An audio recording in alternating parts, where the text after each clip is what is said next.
혹시 최근 들어 이런 느낌 받아보신 적 있으신가요? 예전에는 금방 따라잡던 길인데 어느 순간부터 자꾸 뒤처집니다. 횡단보도 신호가 짧게 느껴지고 계단을 오르기 전 괜히 한 번 숨을 고르게 됩니다. 누군가는 단순히 나이 때문이라고 말합니다.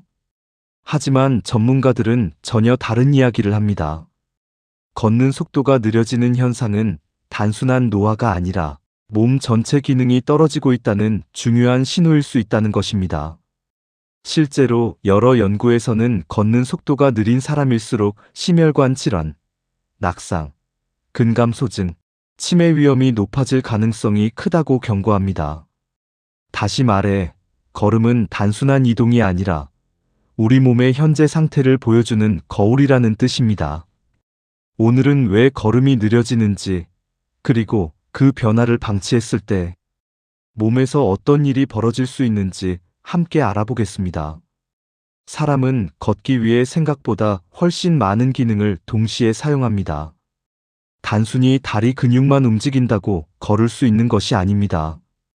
우리 몸은 매우 정교하게 설계된 복합체와 같습니다. 뇌는 지속적으로 균형을 계산하고 수많은 신경은 다리 근육 하나하나에 정확한 신호를 보냅니다. 심장은 쉬지 않고 온몸에 산소와 영양분이 가득한 혈액을 공급하고 폐는 안정적인 호흡을 유지하며 에너지원을 제공합니다. 여기에 무릎과 발목, 고관절 같은 주요 관절들과 척추가 안정적으로 몸을 지탱해줘야 비로소 우리는 부드럽고 자연스럽게 앞으로 나아갈 수 있습니다. 그런데 이 필수적인 기능들 중 단 하나라도 약해지거나 제대로 작동하지 않기 시작하면 우리 몸이 보내는 가장 먼저 눈에 띄는 변화이자 중요한 경고 신호가 바로 걷는 속도의 감소입니다. 이는 단순히 불편함을 넘어 전신 건강의 적신호일 수 있음을 시사합니다. 특히 나이가 들수록 가장 먼저 눈에 띄게 감소하는 것은 바로 하체 근육입니다. 우리 몸의 전체 근육량은 30대부터 서서히 감소하기 시작하며 50대 이후로는 그 속도가 더욱 가속화됩니다. 이러한 자연스러운 근육 감소 현상을 근감소증이라고 부르는데 이는 단순한 노화 과정이 아니라 질병으로 분류될 만큼 심각한 건강 문제입니다. 특히 허벅지와 엉덩이 근육은 몸을 앞으로 밀어주는 핵심적인 역할을 수행하며 보행의 추진력을 담당합니다. 이들 근육은 우리 몸의 가장 큰 근육 그룹 중 하나로 걷는 활동의 약 60% 이상을 담당한다고 해도 과언이 아닙니다. 그런데 이 근육들이 줄어들면 자연스럽게 한 걸음 한 걸음의 보폭이 짧아지고 발을 땅에서 들어 올리는 힘도 약해져 질질 끄는 듯한 걸음걸이가 됩니다. 결과적으로 전체적인 걷는 속도도 눈에 띄게 느려지게 됩니다. 문제는 근육 감소가 단순히 힘이 약해지는 수준에서 그치지 않는다는 점입니다. 근육은 단순히 움직임을 위한 기관이 아닙니다. 우리 몸의 중요한 대사 공장과 같습니다. 근육이 줄어들면 혈당 조절 능력도 떨어져 당뇨병 발생 위험이 높아지고 인슐린 저항성이 증가할 수 있습니다. 또한 기초대사량도 감소하여 쉽게 살이 찌고 몸이 무거워지며 에너지 소모가 줄어들어 만성 피로감을 느끼기 쉬워집니다. 근육은 에너지를 저장하고 사용하는 중요한 역할을 하는데 이 기능이 저하되면 조금만 움직여도 쉽게 피로해지게 됩니다. 결국 근육 감소는 활동량의 저하로 이어지고 이는 다시 근육 감소를 부추기는 악순환을 만들어 몸은 더 빠르게 노화의 길을 걷게 됩니다. 마치 톱니바퀴처럼 서로 맞물려 돌아가는 악순환 속에서 우리의 몸은 점점 더 무기력해지고 병약해질 수밖에 없습니다. 여기에 혈관 건강까지 나빠지면 상황은 더욱 심각해집니다. 우리 몸의 혈관은 마치 복잡하게 얽힌 수도관 네트워크와 같습니다. 깨끗하고 탄력적인 혈관은 혈액을 온몸 구석구석 원활하게 흘려보내지만 동맥경화와 같이 혈관이 딱딱해지고 내부가 좁아지거나 콜레스테롤 플라크가 쌓이면 혈류가 원활하지 않게 됩니다. 특히 다리 근육은 활동량이 많으므로 많은 산소와 영양분을 필요로 합니다. 그런데 혈관 기능이 저하되면 다리 근육으로 가는 산소 공급이 감소하고 노폐물 배출도 어려워집니다. 이로 인해 조금만 걸어도 다리가 무겁고 쉽게 지치며 근육 경련이나 통증이 발생하고 숨이 차기 시작하는 것은 이 때문입니다. 이러한 증상은 간헐적 파행이라고 불리기도 하는데, 이는 말초동맥 질환의 전형적인 증상 중 하나입니다. 많은 사람들이 이를 단순한 체력 저하로 치부하지만 사실은 혈관 노화, 즉 동맥 경화와 같은 심혈관 질환이 진행되고 있는 중요한 신호일 수 있습니다. 특히 고혈압, 당뇨, 고지혈증, 흡연과 같은 만성 질환을 앓고 있는 사람이라면 혈관에 가해지는 부담이 크기 때문에 이러한 보행 능력 저하가 더 빨리 나타날 수 있습니다. 걷는 속도가 느려지는 것이 단순한 다리 문제가 아니라 심장마비나 뇌졸중과 같은 생명과 직결되는 심혈관 건강의 문제일 수도 있다는 사실, 정말 간과해서는 안 될 부분입니다. 혈관 건강은 전신 건강의 바로미터이기 때문입니다. 걸음이 느려질 때 나타나는 또 다른 중요한 문제는 바로 균형 감각의 저하입니다. 사람은 걸으면서 의식하지 못하는 사이에 계속해서 미세한 중심 조절을 합니다. 뇌는 끊임없이 시각, 전정기관귀, 고유수용성 감각 근육과 관절의 위치, 감각으로부터 정보를 받아들여 몸의 균형을 유지합니다. 마치 숙련된 조종사가 비행기를 조종하듯 우리 몸은 끊임없이 균형을 잡고 있는 것입니다. 그런데 노화로 인해 뇌의 신경 반응 속도가 떨어지고 근육의 협응 능력이 저하되면 몸이 균형을 회복하는 능력이 현저히 감소합니다. 이는 뇌의 인지 기능 저하와도 밀접한 관련이 있습니다. 이러한 균형 감각 저하로 인해 걸음걸이가 불안정해지고 발을 땅에서 완전히 들어 올리지 못해 질질 끄는 듯한 보행 패턴이 나타납니다. 그 결과 작은 턱이나 울퉁불퉁한 바닥에도 쉽게 걸려 넘어질 위험이 커집니다. 실제로 노년층 낙상의 상당수는 단순한 우연한 사고가 아니라 이미 느려진 보행 속도와 균형 감각 저하가 오랜 시간 누적된 결과라고 알려져 있습니다. 낙상은 단순한 타박상에 그치지 않고 고관절 골절과 같은 심각한 부상으로 이어질 수 있으며, 이는 장기적인 거동 불편과 입원, 심지어 사망에까지 이를 수 있는 치명적인 결과를 초래할 수 있습니다. 한 번의 낙상이 노년기 삶의 질을 송두리째 바꿔놓을 수 있다는 사실을 기억해야 합니다. 더욱 무서운 것은 뇌 기능과의 밀접한 관계입니다. 최근에는 걷는 속도와 치매 위험의 연관성에 대한 연구 결과들이 계속해서 발표되고 있습니다. 단순히 다리만의 문제가 아닙니다. 걷는 속도가 급격히 느려진 사람일수록 기억력과 집중력 저하, 그리고 전반적인 인지, 기능 감소가 함께 나타나는 경우가 많다는 것입니다. 그 이유는 단순하지 않습니다. 뇌는 우리 몸의 모든 움직임을 총괄하는 사령탑과 같습니다. 보행은 단순히 다리를 움직이는 행위를 넘어 뇌의 여러 영역이 복합적으로 관여하는 고도의 인지 활동입니다. 뇌 기능이 저하되면 판단력, 인지력뿐만 아니라 몸의 움직임을 정교하게 조절하는 능력 또한 함께 둔해지기 때문입니다. 복잡한 길을 걷거나 예상치 못한 장애물을 피하거나 동시에 여러 가지 생각을 하며 걷는 등의 다중작업 능력이 저하되면서 자연스럽게 걸음의 속도도 느려지게 됩니다.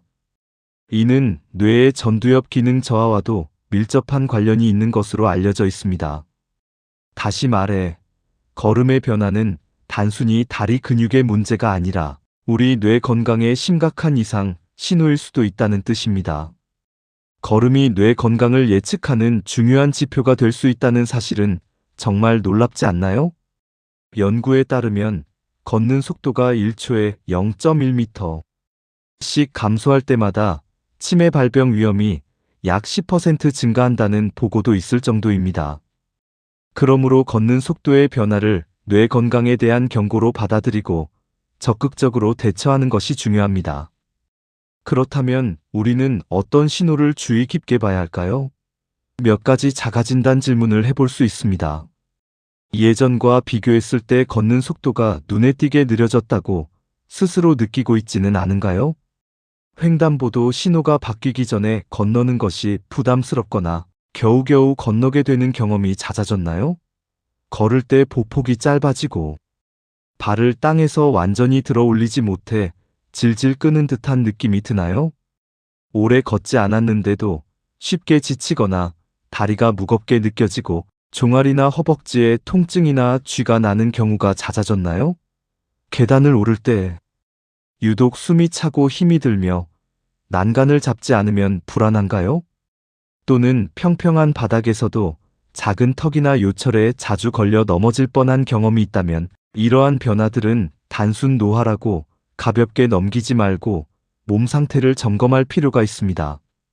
이러한 변화들은 우리 몸이 보내는 매우 중요하고 시급한 경고음일 수 있습니다. 이러한 신호들을 무시하고 방치한다면 더 큰 건강 문제로 이어질 수 있음을 명심해야 합니다. 다행인 것은 이러한 걸음의 변화는 다시 되돌릴 수 있는 혹은 개선할 수 있는 여지가 충분하다는 점입니다. 우리 몸은 생각보다 뛰어난 회복력과 적응력을 가지고 있습니다. 가장 중요한 것은 바로 하체 근육을 유지하고 강화하는 것입니다. 단순히 걷는 것 자체가 중요하지만 빠르게 걷지 못하더라도 매일 꾸준히 걷는 습관 자체를 형성하는 것이 첫걸음입니다. 그리고 더 나아가 천천히 걷기만 반복하기보다 약간 숨이 찰 정도의 속도를 짧게라도 유지하는 것이 훨씬 더 효과적일 수 있습니다. 흔히 말하는 빠른 걸음 걷기, 즉 파워워킹은 심폐기능과 혈관 건강 유지에 매우 긍정적인 영향을 미치며 전신 근육 활성화에도 도움이 되기 때문입니다. 목표는 숨이 약간 가쁘지만 대화는 할 수 있는 정도의 속도를 유지하는 것입니다. 처음에는 하루 10분, 15분으로 짧게 시작하여 점차 시간을 늘려나가는 것이 중요하며 주 3에서 5회 이상 꾸준히 실천하는 것이 좋습니다. 걷기 운동은 특별한 장비나 장소 없이도 일상생활에서 쉽게 실천할 수 있는 가장 좋은 유산소 운동입니다. 여기에 허벅지와 엉덩이 근육을 집중적으로 강화하는 운동도 병행하면 더욱 좋습니다. 거창한 헬스클럽이나 복잡한 운동기구가 없어도 충분히 할 수 있는 간단한 동작들이 많습니다. 예를 들어 의자에서 천천히 일어났다 앉기를 반복하는 의자. 스쿼트는 허벅지와 엉덩이 근육을 안전하게 강화할 수 있는 좋은 방법입니다. 벽을 잡고 균형을 유지하며 앉았다. 일어서는 벽 스쿼트나 계단을 오르내리는 동작 자체도 훌륭한 하체 근력 운동이 됩니다. 또한 발 뒤꿈치를 들어 올리는 까치발 운동은 종아리 근육을 강화하고 발목의 안정성을 높여줍니다. 중요한 것은 무리하지 않는 선에서 꾸준히 하는 것입니다. 모든 운동은 자신의 신체 상태에 맞춰 조절하고 통증이 느껴진다면 즉시 중단해야 합니다. 우리 몸은 사용하지 않으면 그 기능을 빠르게 잃지만 반대로 지속적으로 움직이고 자극을 주면 생각보다 훨씬 오랫동안 그 기능을 유지하거나 심지어 회복하는 뛰어난 능력을 가지고 있습니다. 몸은 쓰지 않으면 빠르게 기능을 잃습니다. 일하는 격언처럼 꾸준한 움직임만이 우리 몸의 젊음을 지키는 비결입니다. 수면과 식습관 역시 걷는 속도와 전신 건강에 지대한 영향을 미칩니다. 근육을 유지하고 성장시키기 위해서는 충분한 단백질 섭취가 필수적입니다. 매 식사 시 육류, 생선, 콩류, 두부, 달걀, 유제품 등 다양한 단백질 식품을 포함하여 균형 잡힌 식단을 유지하는 것이 중요합니다. 특히 노년층에서는 단백질 섭취량이 부족하기 쉬우므로 더욱 신경 써야 합니다. 또한 충분한 수면은 피로 회복과 근육 재생, 그리고 호르몬 균형 유지에 결정적인 역할을 합니다. 수면 부족은 성장 호르몬 분비를 방해하고 코르티솔과 같은 스트레스 호르몬 수치를 높여 근육 감소를 촉진하며 피로도를 증가시켜 운동량을 감소시키는 악순환을 만들 수 있습니다. 결국 걷는 속도는 단순히 다리 하나의 문제가 아니라 우리의 영양 상태, 충분한 휴식, 그리고 전반적인 생활 습관 전체가 종합적으로 반영된 결과인 셈입니다. 단순히 다리가 아프다고 생각하기 전에 나의 생활 습관 전반을 되돌아보고 개선하려는 노력이 중요한 이유입니다. 건강한 라이프 스타일은 곧 건강한 걸음으로 이어집니다. 많은 사람들은 몸이 아프지 않으면 건강하다고 생각합니다. 하지만 우리 몸은 큰 병이 발현되기 전에 대개 작지만 중요한 신호들을 먼저 보냅니다. 그리고 그 신호 중 하나가 바로 걸음의 변화입니다. 오늘부터는 자신의 걸음을 한번 자세히 살펴보시기 바랍니다. 예전과 비교했을 때 걷는 속도가 눈에 띄게 느려진 것은 아닌지, 횡단보도를 건널 때 초조해지거나 겨우겨우 건너게 되지는 않는지, 보폭이 짧아지고 자꾸만 발을 질질 끌고 있지는 않은지 말입니다. 걸음은 우리 몸의 나이와 전반적인 건강 상태를 결코 숨기지 못합니다.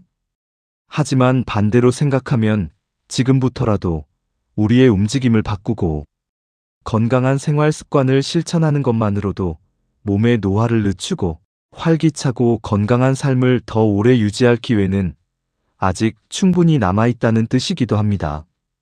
우리 몸이 보내는 신호를 외면하지 않고 적극적으로 건강을 관리한다면 머지않아 다시 힘찬 발걸음으로 세상 속을 걸어 다닐 수 있을 것입니다. 건강한 걸음으로 활기찬 미래를 만들어 가시기 바랍니다. 당신의 발걸음은 당신의 건강을 말해줍니다. 그 발걸음에 귀 기울이고 지금부터 변화를 시작하세요.